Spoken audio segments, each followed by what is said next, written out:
Hi, Nellie Elms here, and I thought maybe some of you would like to see what I've done with my spare bedroom because I needed a music studio, and the only space that I had was my spare bedroom. But as you can probably relate, even a double bed takes up a lot of space, so there's not really a lot of room for your music gear. So what I decided to do was to build a wall bed and then attach a desk that could be used for a music studio. So I'm going to tell you a little bit about what I did so that maybe if you want, you can do it yourself. So first things first is a lot of the big pieces, like these big pieces, can be cut at a place like Home Depot, especially if you don't have like a table saw or something like that that can cut a perfect line. I cut these at Home Depot, so that saves you a lot of hassle. And then a lot of the trim can also be purchased from Home Depot or something like that. These side fluted pieces were purchased, and then I just cut them down with a skill saw. So really, I mean, a lot of the work can be done for you there. This big long piece is 19 inches by about 83, and you have to you have to attach it with a really long hinge. Really long hinge that's also very thin. And the other thing too is that because the desk itself is sitting on a couple of braces, you're going to have to put the desk far enough from the bed so that when the braces are lowered and tucked in like this, that there's enough room for the desk to come down. I'll show you what I mean by that. Okay, and so what I have here is I think a 1x4 and then a 2x2 here. And all of the wood, all of the plywood is 3/4 of an inch. And so I also want to tell you a little bit about this. I tried a couple of times different things. As you can see, holes everywhere.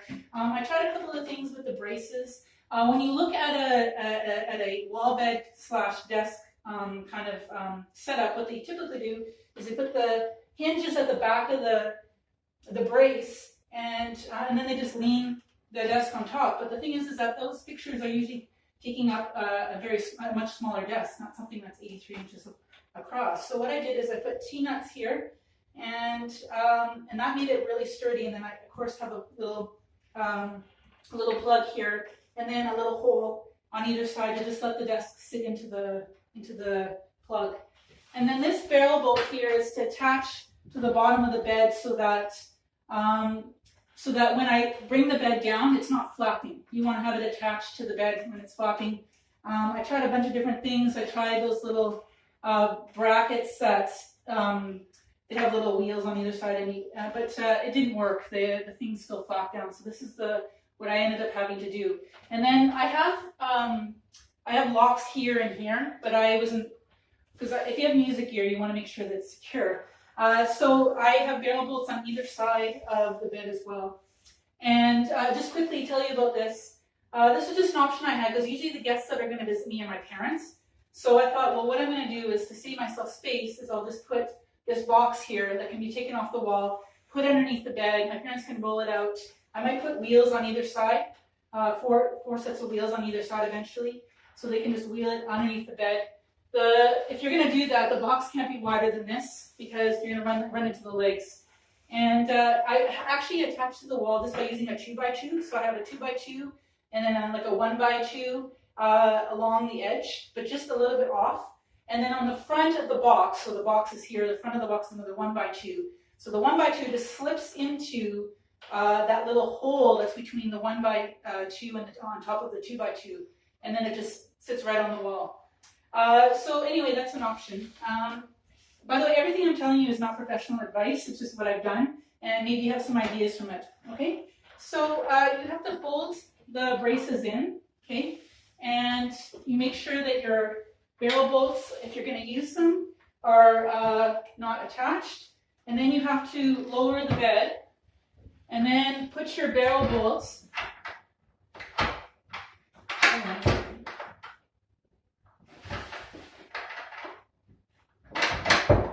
There we go.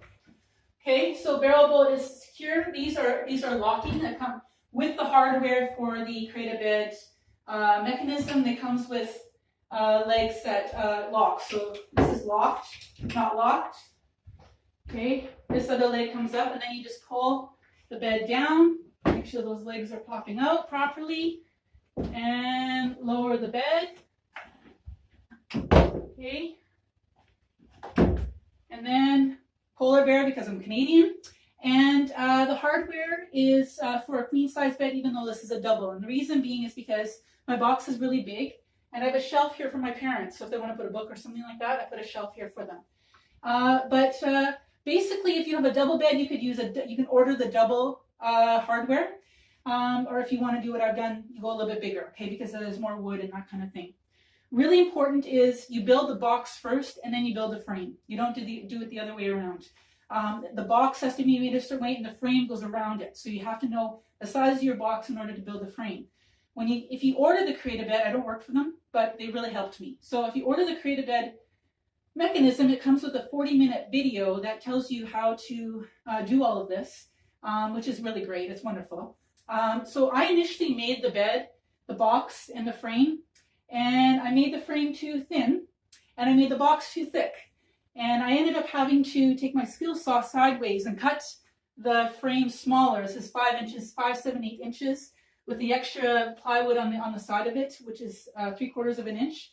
And then you follow the instructions to the T with regards to the mounting plates on both the box and the frame.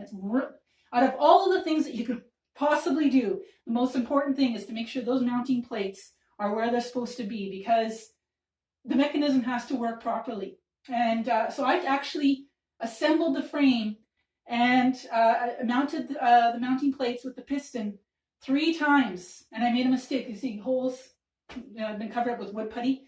But because I went with my large box that I initially made and thinking I could make it work.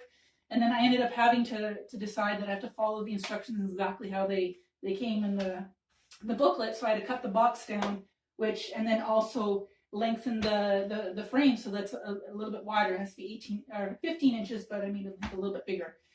And then you're fine. I mean it's pretty awesome. These little things here lock the bed in place. So when the leg is retracted down, this little thing, which is almost like a door, the thing that would close a door, pops up and pushes into the frame. And that is basically it. It's not easy. It is a little bit of an engineering problem, a little bit of an engineering kind of getting your mind around which the way is what is going in which direction. But it is a lot easier if you follow the instructions and if you don't try to like kind of make it work on your own, but you follow exactly how the width of the box and the width of the frame and that kind of thing. And then, then you have a lot of space. This room feels small with a double bed in it, but once I have this in place and it, lifts with the piston, okay, and I have this in place, I lock it, and now I have all of this room. And then I just have to lift my desk and put all my music gear on here and have, basically enjoy this space a lot more. So anyway, I hope that this is helpful. You will need drill bits like this, especially 1 inch and 5/8. And if you're going to use a plug that's something like this, depending on the size, 1/2 inch for the desk. I used lag bolts here just because I was more comfortable with it, and I made sure that the bars going across, when you follow the instructions, the bars going across, that I was drilling into them so that anchored it a lot more than if I was just drilling into the plywood. It's just not enough. So I think that's pretty much covers it. And feel free to ask me any questions. Thanks so much.